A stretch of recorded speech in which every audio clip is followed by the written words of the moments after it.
Welcome to McPlum, simple solutions served daily. In this video, I will explain how to replace a wheel bearing on a Dodge Ram 1500.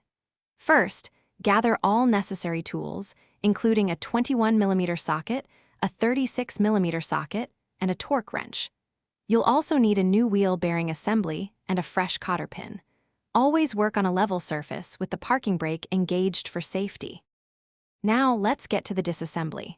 After loosening the lug nuts, safely lift your truck and place it on sturdy jack stands. Remove the wheel, then carefully unbolt the brake caliper and rotor to expose the hub.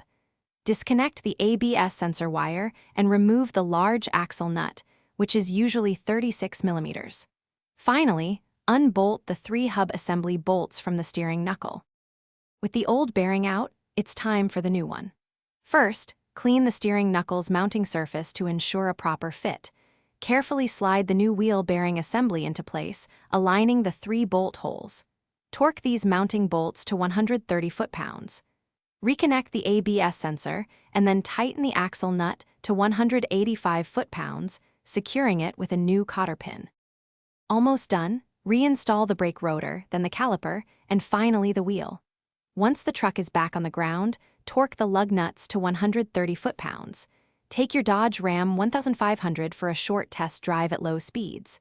Listen carefully for any unusual noises or vibrations, ensuring the new wheel bearing is functioning perfectly. Great job! Thanks for watching. Stay juicy and subscribe.